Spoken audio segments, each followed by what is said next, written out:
En un solo instante, el sueño más puro de toda una vida se transformó en la pesadilla más cruel y humillante que una mujer puede soportar, y lo más doloroso fue que el golpe no vino de un extraño, sino de su propia sangre.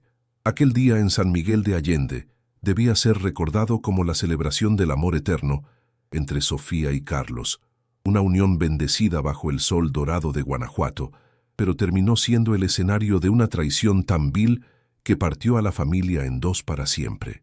Nadie, absolutamente nadie de los presentes, estaba preparado para ver cómo la envidia, cuando se disfraza de hermana, puede tener un veneno más letal que cualquier enemigo declarado.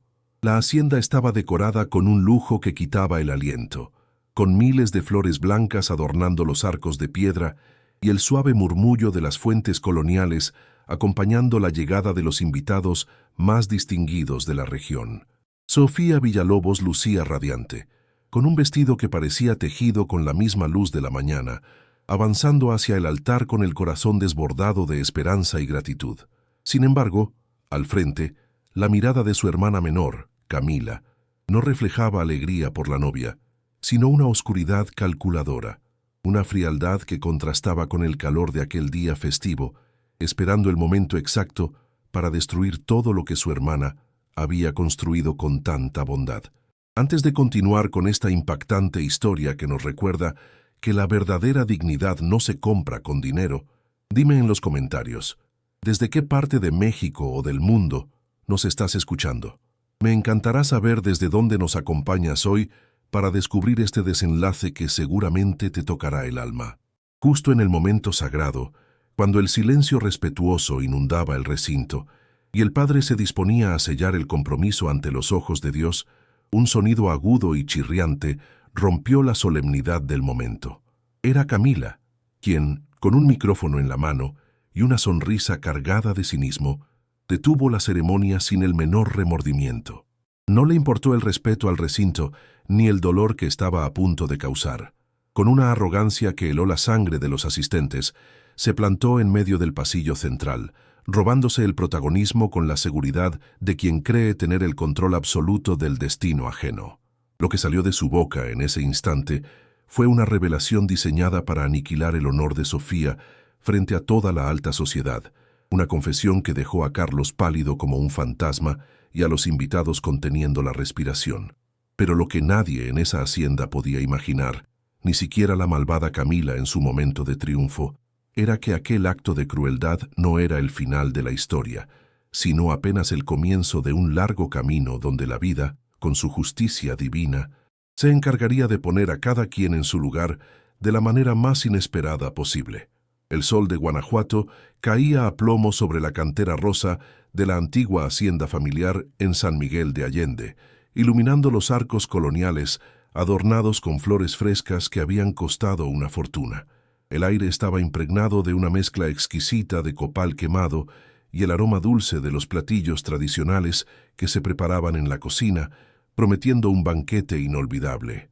Todo parecía sacado de un cuento de hadas mexicano, donde la tradición y el linaje se daban la mano para celebrar el amor, pero bajo esa superficie perfecta, las tensiones familiares hervían como una olla de barro a punto de romperse por el fuego excesivo. Sofía Villalobos, la novia, poseía una belleza serena y una nobleza que no provenía de sus apellidos, sino de la bondad de su corazón. Sus ojos, grandes y expresivos como los cielos tapatíos, reflejaban una gratitud inmensa hacia la vida, y aunque llevaba joyas familiares de valor incalculable, su trato con las empleadas domésticas y los jardineros siempre había sido de igual a igual, con un por favor y un gracias sinceros en los labios. Ella creía ciegamente que Carlos, ese hombre apuesto de sonrisa fácil, era su compañero de alma, sin sospechar que la lealtad es un valor que no todos llevan en la sangre. En un contraste doloroso, su hermana menor, Camila, observaba todo desde la primera fila con una postura rígida y una mueca de desdén que apenas lograba disimular bajo capas de maquillaje costoso. Camila siempre había sido la niña mimada, la que creía que el mundo le debía pleitesía solo por existir, vistiendo siempre lo último de la moda europea, aunque eso significara endeudarse, porque para ella La apariencia lo era todo. Miraba a Sofía no con amor fraternal, sino con esa envidia corrosiva de quien no soporta ver brillar a otro, convencida en su retorcida mente de que ella merecía ese novio, esa boda y esa atención. Fue entonces cuando Camila, incapaz de contener su veneno un segundo más, dio un paso al frente, interrumpiendo la liturgia con una risa seca que heló a los presentes. Con el micrófono en mano, se dirigió a su hermana con una falsa dulzura que destilaba crueldad. «Ay, hermanita, qué bonita te ves vestida de blanco. Es una lástima que todo esto sea una farsa».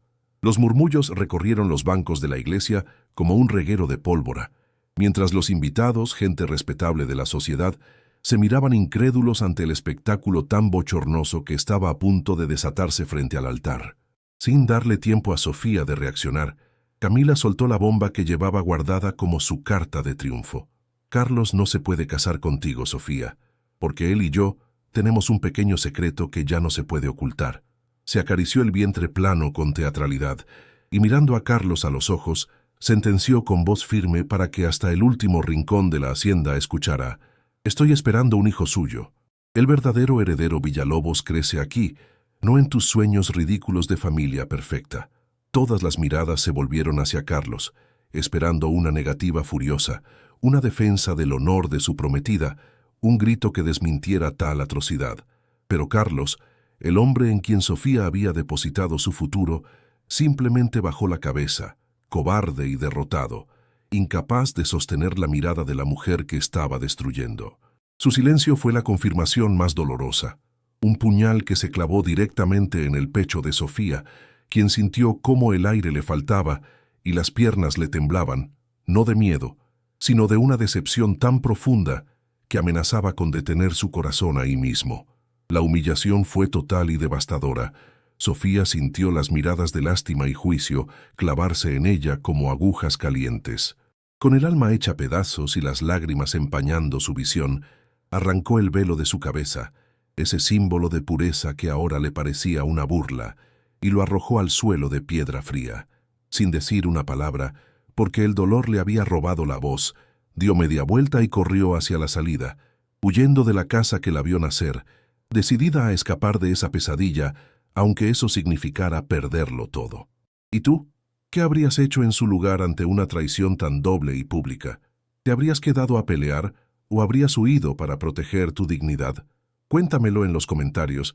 Quiero leer tu opinión, porque lo que Sofía tuvo que enfrentar después requiere una fuerza que pocos tienen. Sofía llegó a la inmensidad de la Ciudad de México con el alma hecha pedazos y los pies adoloridos, bajando de un autobús de segunda clase en una terminal ruidosa y gris. Atrás había quedado el lujo de la hacienda, las comodidades de niña rica y la seguridad de un apellido que ahora solo le traía vergüenza y dolor. No traía consigo más que la ropa que llevaba puesta, un poco de dinero en efectivo que había logrado sacar de su bolso de emergencia y un miedo paralizante que le helaba los huesos, porque por primera vez en su vida estaba completamente sola en el mundo, sin la protección de los muros de piedra de su hogar en San Miguel. Pero lo que realmente la impulsaba a seguir adelante, lo que le impedía tirarse al suelo a llorar hasta secarse, no era su propio orgullo herido, sino un secreto que guardaba con recelo bajo su blusa. Mientras caminaba sin rumbo por las calles desconocidas, Sofía se llevó las manos al vientre instintivamente, protegiendo esa pequeña chispa de vida que nadie más conocía. Ella también estaba esperando un hijo de Carlos, un bebé legítimo concebido en amor, pero sabía que si se quedaba allá, su hermana Camila, con su envidia venenosa, haría hasta lo imposible por destruir a esa criatura o hacerla sentir menospreciada toda su vida. La urgencia de su situación se volvió crítica cuando la noche comenzó a caer sobre la capital y el frío se colaba por sus ropas finas, recordándole que ahora era una más entre millones, luchando por sobrevivir. No tenía dónde dormir, no tenía a quién llamar, y cada sombra le parecía una amenaza. La realidad la golpeó con fuerza. La supervivencia de su hijo dependía únicamente de ella y de su capacidad para resistir. Si fallaba, si se rendía, su pequeño nacería en la miseria absoluta, o peor aún, tendría que regresar humillada a pedir las sobras de cariño a quienes la habían traicionado. Fue en ese momento de desesperación absoluta, sentada en una banca de un parque en Xochimilco, cuando el destino le tendió una mano inesperada. Una mujer mayor, con el rostro curtido por el sol y un delantal manchado de masa de maíz, se detuvo frente a ella al verla temblar. Era doña Lupe, una vendedora de tamales que, con la sabiduría que solo dan los años y las carencias, reconoció en los ojos de Sofía no a una niña rica perdida, sino a una madre en apuros. Sin hacer preguntas incómodas, le ofreció un champurrado caliente y la mitad de su torta, en un gesto de humanidad que valía más que todo el oro de los Villalobos. Aquella noche, bajo el techo de lámina de la humilde casita de doña Lupe, Sofía hizo un juramento silencioso mientras las lágrimas mojaban su almohada improvisada. Juró que su hijo no necesitaría el apellido de un cobarde ni el dinero de una tía malvada para ser alguien en la vida. Se prometió a sí misma que trabajaría hasta que le sangraran las manos si era necesario, que cambiaría sus vestidos de seda por ropa de trabajo rudo, pero que a su pequeño nunca le faltaría ni dignidad ni amor. Lo que estaba en juego era el alma de su futuro hijo, y por eso Sofía estaba dispuesta a enfrentar al mundo entero. Los años pasaron volando entre el bullicio de los mercados y el silencio de las madrugadas de trabajo. Sofía, que antes no sabía ni freír un huevo, se convirtió en una leona para sacar a su cría adelante. Sus manos, antes manicuradas y suaves, se llenaron de callos y pequeñas quemaduras, marcas de honor de una mujer que no le tiene miedo a la chamba. Doña Lupe le enseñó los secretos de la cocina, y juntas empezaron a vender tamales y atole afuera de las fábricas, ganándose cada peso con honradez y sudor, lejos de los lujos vacíos que alguna vez conoció. Mientras Sofía encontraba fuerza en la adversidad, su hija crecía rodeada de amor genuino y valores firmes. La pequeña, cuya edad es un misterio que solo el tiempo revela, se convirtió en una niña despierta, con una inteligencia vivaz y una bondad que desarmaba a cualquiera. A pesar de que a veces no había para estrenar zapatos o juguetes caros, la niña nunca se sintió pobre, porque en esa casita humilde sobraban los abrazos y las risas sinceras, algo que el dinero de los Villalobos nunca pudo comprar. En contraste, la vida en la lujosa hacienda de San Miguel se había vuelto un infierno silencioso y frío. La supuesta felicidad de Camila se desmoronó rápidamente cuando la mentira ya no pudo sostenerse. Semanas después de la boda, inventó un drama médico para justificar que nunca hubo bebé, fingiendo una pérdida que Carlos lloró amargamente, mientras ella seguía gastando fortunas en ropa y viajes para llenar su vacío interior. La casa grande, antes llena de vida, se sentía ahora como un mausoleo donde el amor había muerto el mismo día de la boda. Carlos se había convertido en la sombra del hombre que fue, atrapado en un matrimonio sin alma y atormentado por la culpa. Se pasaba las tardes encerrado en el despacho, bebiendo tequila y mirando viejas fotos, preguntándose qué había sido de Sofía, si estaría viva, si alguna vez lo perdonaría. La arrogancia de Camila se había transformado en una amargura insoportable. Trataba mal al servicio y vivía con el miedo constante de que su marido descubriera que todo había sido una trampa vil para amarrarlo. Pero el destino, que a veces tarda pero nunca olvida, decidió mover sus fichas de manera definitiva. Una mañana gris llegó la noticia que nadie quería pero todos esperaban. El patriarca de la familia, el padre de las hermanas, había fallecido. El testamento debía leerse y la presencia de todos los herederos era obligatoria. Cuando la carta notarial llegó a la vecindad en Xochimilco, las manos de Sofía temblaron, no por el dinero, sino por el terror de volver a ver los rostros de quienes la lastimaron. Fue doña Lupe quien le puso una mano en el hombro y le dijo con esa voz que calma tempestades: «No tengas miedo, mija. Ya no eres esa niña asustada que llegó llorando. Ahora eres una mujer hecha y derecha, y no vas sola». Sofía miró a su hija, que jugaba despreocupada en el patio, y supo que tenía razón. Tenía que volver no por ella, sino para reclamar lo que por derecho de sangre le correspondía a su pequeña, y sobre todo, para cerrar ese ciclo de dolor de una vez por todas. Mas nadie podría imaginar que por atrás de aquel mirar cansado y la ropa sencilla con la que Sofía empacó sus pocas cosas, había una verdad oculta que cambiaría todo el juego. Ella no regresaba para pedir limosna, regresaba con la prueba viviente de la traición de su hermana. Antes de ver cómo estalla esta bomba de verdad, dime, ¿tú crees que el tiempo pone a cada uno en su lugar o que hay que ayudarle al destino? Cuéntamelo en los comentarios.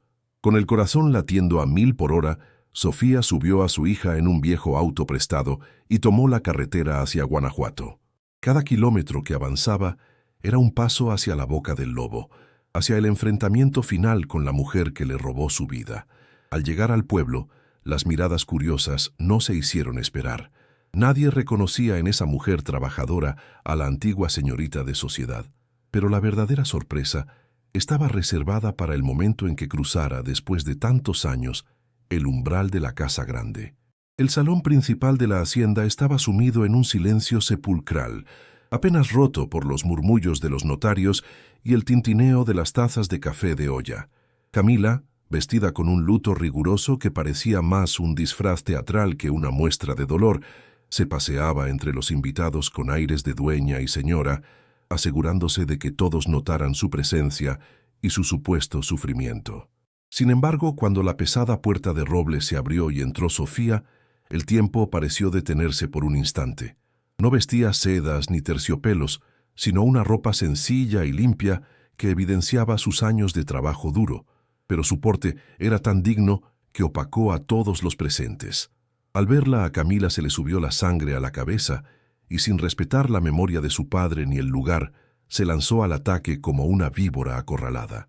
Con una risa burlona que resonó en las paredes altas, exclamó para que todos la oyeran: «Vaya, vaya, miren lo que trajo el viento. ¿A qué has venido, Sofía? Si vienes a pedir limosna o las sobras de la herencia, te equivocaste de puerta. Aquí no hay lugar para fracasadas que huyeron como cobardes». Carlos, que estaba sentado en un rincón con la mirada perdida, levantó la vista al escuchar el alboroto y se quedó petrificado al ver a la mujer que nunca dejó de amar. Sofía no retrocedió ni un milímetro ante los insultos de su hermana. Esos años de vender en la calle y criar sola a una hija le habían forjado una coraza de acero. Con una voz calmada pero firme, que retumbó con autoridad, respondió: «No he venido por tu dinero, Camila, ni por nada que te pertenezca. He venido porque la sangre llama y porque hay verdades que ya no pueden seguir enterradas bajo tus mentiras». Camila, furiosa por no lograr intimidarla, hizo un gesto a los guardias de seguridad para que la sacaran a la fuerza, gritando que era una intrusa. Fue en ese preciso momento de tensión máxima, cuando los guardias estaban a punto de ponerle una mano encima a Sofía, que ella se hizo a un lado suavemente y extendió su mano hacia la entrada. De detrás de la figura protectora de doña Lupe salió una niña, caminando con una timidez que conmovía. No hizo falta decir una sola palabra. En cuanto la pequeña levantó su carita hacia la luz de los candelabros, un jadeo colectivo recorrió la sala. La niña tenía los mismos ojos profundos, la misma forma de la boca y hasta el mismo gesto característico en la ceja que Carlos tenía cuando era niño. Era como ver una gota de agua reflejada en otra. Carlos se puso de pie tambaleándose, como si hubiera recibido un golpe físico, con los ojos llenos de lágrimas y las manos temblorosas extendidas hacia la niña. «¿Quién es ella?», balbuceó con la voz quebrada, sintiendo cómo el corazón se le quería salir del pecho. Sofía, mirando fijamente a su hermana, que ahora estaba pálida como un papel, soltó la verdad que había guardado por años. «Ella es tu hija, Carlos. La hija que yo ya llevaba en mi vientre el día de nuestra boda, la hija que tuve que esconder para que la envidia de esta mujer no la dañara». Camila intentó reaccionar, gritando histérica: «Es mentira. Seguro es una recogida que trajo para estafarnos». Pero Sofía, con una calma letal, sacó de su bolso un sobre viejo y amarillento. Era el dictamen médico original, fechado semanas antes de la boda, junto con una prueba de ADN que se había hecho recientemente por insistencia de doña Lupe. «Aquí está la prueba, Carlos. Mientras ella te mintió diciendo que perdió un bebé que nunca existió para atraparte, yo crié a tu verdadera sangre con el sudor de mi frente, sin pedirte ni un centavo. Lo que viene te va a sorprender, así que deja tu like y suscríbete, para no perderte ninguna historia, porque la reacción de Carlos va a cambiar el destino de todos en esta sala. El documento pasó de mano en mano hasta llegar a Carlos, quien al leer la fecha y ver la firma del doctor familiar, cayó de rodillas al suelo, vencido por la culpa y la emoción. La verdad brillaba con una luz tan potente que ninguna mentira de Camila podía ya ocultarla. Los invitados, que minutos antes miraban a Sofía con desdén, ahora miraban a Camila con horror y asco, comprendiendo al fin la magnitud de su maldad. La niña rica se había quedado sin argumentos, desnuda en su falsedad frente a todos los que intentó impresionar. El silencio en la sala se rompió de golpe con un grito desgarrador de Carlos, que se puso de pie como un resorte, con las venas del cuello marcadas por la furia contenida de años. Ya no era el hombre sumiso que Camila había manipulado a su antojo. En ese instante, al ver la prueba irrefutable de que su hija había crecido lejos de él por culpa de una mentira, algo dentro de él se despertó violentamente. Se giró hacia Camila, quien retrocedió asustada al ver la transformación en los ojos de su esposo, unos ojos que ya no reflejaban duda, sino un desprecio absoluto y quemante. «Me robaste la vida», rugió Carlos, su voz retumbando contra los techos altos de la hacienda, haciendo que hasta los cuadros antiguos vibraran. «Me hiciste creer que habíamos perdido un hijo, jugaste con mi dolor, con mi culpa, todo para satisfacer tu maldita vanidad». Camila intentó balbucear una excusa, acercándose con las manos extendidas, buscando su brazo con desesperación. «Mi amor, por favor, lo hice por nosotros, porque te amaba». Pero sus palabras sonaban huecas, patéticas ante la magnitud de su crimen. Con un movimiento brusco, Carlos se sacudió su toque como si le quemara la piel, rechazándola con tal fuerza que Camila tropezó y cayó sobre la alfombra persa, perdiendo la compostura y la elegancia que tanto presumía. «No te atrevas a tocarme», le gritó él, señalando la puerta con un dedo acusador que temblaba de rabia. «Lárgate de aquí. No te quiero ver nunca más en mi vida. Esta casa, este apellido y este hombre ya no te pertenecen. Fuera». La escena fue devastadora para el ego de Camila. Los invitados, esa misma alta sociedad a la que ella tanto se había esforzado por impresionar, ahora la miraban con un asco indisimulado, murmurando y negando con la cabeza. Se vio sola, tirada en el suelo, rodeada de miradas que la juzgaban, despojada de su máscara de perfección. La humillación pública, ese castigo que ella había intentado infligir a su hermana años atrás, se le devolvía ahora multiplicado por 1000, dejándola expuesta como lo que realmente era, una mujer vacía y cruel. Carlos, respirando agitadamente, le dio la espalda a su esposa derrotada y fijó su atención en las dos figuras que permanecían de pie con una dignidad inquebrantable. Se acercó lentamente a Sofía y a la niña, sintiendo que las piernas le fallaban, pero esta vez no por cobardía, sino por una emoción que lo desbordaba. Al llegar frente a la pequeña, se dejó caer de rodillas nuevamente, quedando a la altura de sus ojos inocentes, sin importarle manchar sus pantalones de marca en el suelo polvoriento. Con las manos temblorosas, intentó tocar el rostro de la niña, pero se detuvo a medio camino, sintiéndose indigno. Las lágrimas corrían libremente por sus mejillas mientras miraba a Sofía, suplicando con la mirada algo que sabía que no merecía. «Perdóname», susurró con la voz rota. «Perdóname por ser tan ciego, por no haberte buscado, por haber permitido que nos hicieran esto». No era el llanto de un hombre que pide piedad, sino el de un padre que reconoce que ha perdido un tesoro invaluable. Sofía lo miró desde arriba, no con odio, pero sí con la firmeza de quien ha superado el dolor. Vio al hombre que amó reducido a un ser humano roto por sus propios errores.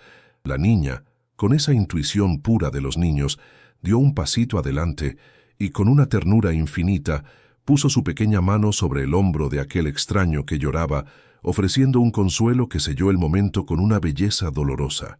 En ese instante, la justicia no se hizo con abogados ni demandas, se hizo con la verdad pura y dura brillando en el centro de esa sala.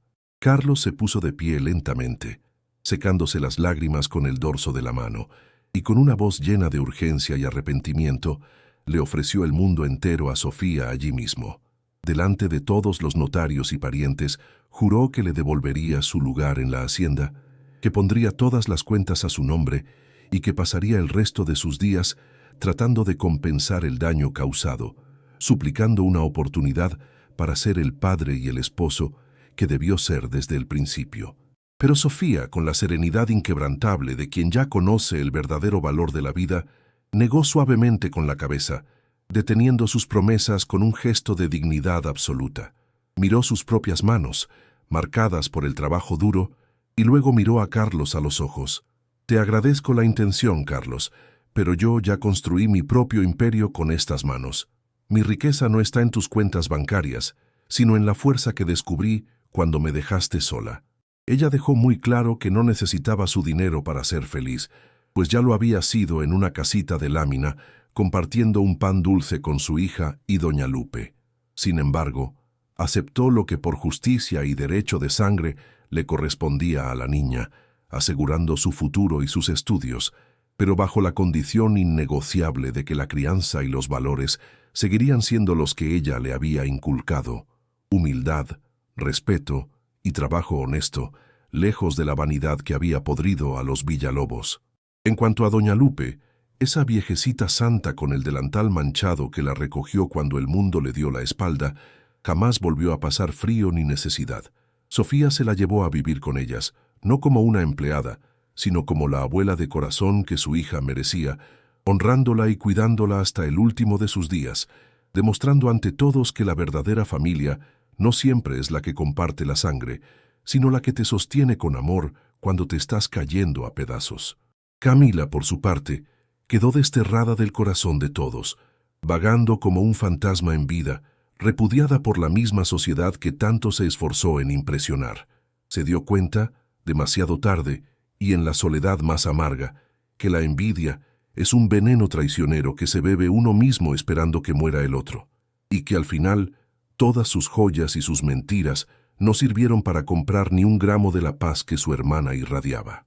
Aquel día, bajo el cielo eterno de Guanajuato, todos los presentes aprendieron una lección que no se enseña en los colegios de paga, que la dignidad no se negocia y que la verdad, aunque tarde, siempre encuentra la manera de florecer. Comprendieron que la verdadera riqueza no está en lo que se muestra por fuera, sino en la calidad humana que se lleva por dentro, y que el mal, por mucho ruido que haga, nunca podrá apagar la luz de quien obra con rectitud. ¿Y tú? ¿Qué enseñanza te deja esta historia sobre el valor de la familia y el perdón? Escríbelo en los comentarios. Quiero leerte y saber qué piensas. Si esta historia te conmovió el corazón, compártela con alguien que también necesite escuchar que, al final del día, los buenos siempre ganan.